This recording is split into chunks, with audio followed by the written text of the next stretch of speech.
অফিসের দুজন কলিগ ছিল, একজন রাতে 10টায় এসছে, একজন রাতে 3টে এসছিল।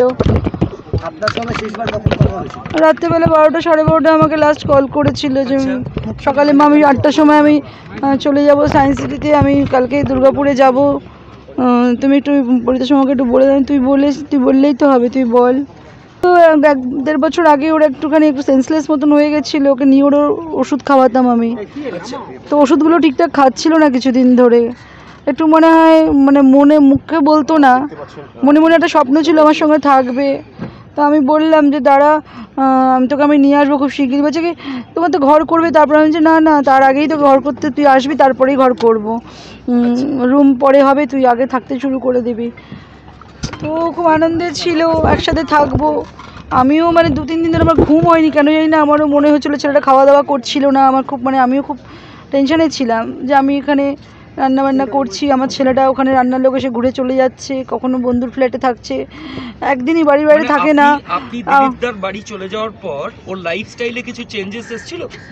একটু আপসেট থাকতো, মন খারাপ হয়ে যাচ্ছিল একটুখানি, আমাকে সেটা বুঝতে দেয়নি, কিন্তু আমি বুঝতে পারছিলাম খাওয়া দাওয়া করছিল না, কুক এসে বেল মেরে চলে যাচ্ছে, রান্না করতে পারছে না, ঘুম থেকে উঠেই অফিসে দৌড়চ্ছে, অফিস থেকে হ্যাঁ খেয়ে নেবো, অফিসে গিয়ে কিছু খেয়ে নেবো, হ্যাঁ এটা খেয়েছি ওটা খেয়েছি।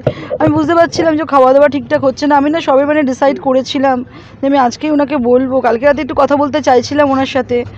তো আর দেখলাম যে উনি একটু মানে উনিও বেরিয়েছিলেন, তারপর আমি এটাই ভেবেছিলাম ওনাকে আজকেই বলতাম আমি, দেখো আমি ছেলেকে আমি এখানে নিয়ে আসবো, নাহলে আমাকে ছেলের সঙ্গে থাকতে হবে, নাহলে ছেলেকে এখানে নিয়ে আসতে হবে। ওর একদিন কথাবার্তা হচ্ছিলো, বললো দেখো যদি বাইরে চাকরি করতে চলে যেত, একটু ওকে অ্যাকামস্টেন্স হতে তো, ও তো নিজেই বলছে যে আমার এখানে বাড়িঘর আছে, আমি এখানে কী করে থাকবো, আসলে আমাদের রুমের প্রবলেম ছিল।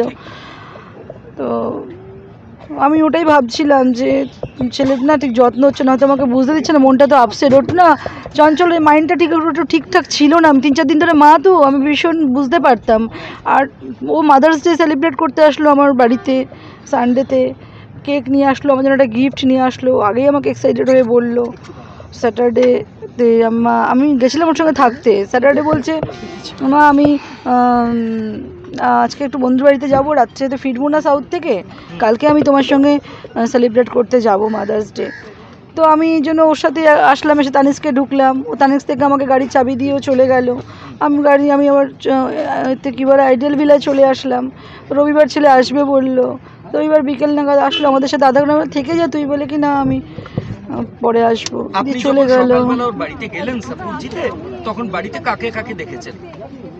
ও ছিল, ওর দুজন অফিস কলিগ ছিল, হ্যাঁ অফিস কলিগদেরও আমি ভাবতাম যে ঠিক আছে হয়তো মনটা ভালো নেই, ওরাও বলতো আন্টি তোমার কাছে নিয়ে যাও, কিন্তু বলে যে তোরা তো বাড়িতে গেলে মা বাবাকে দেখতে পাস, আমি তো তোরা আমার ব্যাপারটা বুঝবি না। আবার বলতো আমি হ্যাপি আছি। সারা রাত ছিল ওরা? সারা রাত ছিল? হ্যাঁ কালকে রাত্রে ওরা ছিল, একজন 10টার সময় এসছে, একজন রাতে 3টের সময় এসছে, দুজনেই অফিস কলিগ। বলছি ওর বান্ধবী ছিল ওর সঙ্গে, সেও অ্যাকম্পানি করছিল।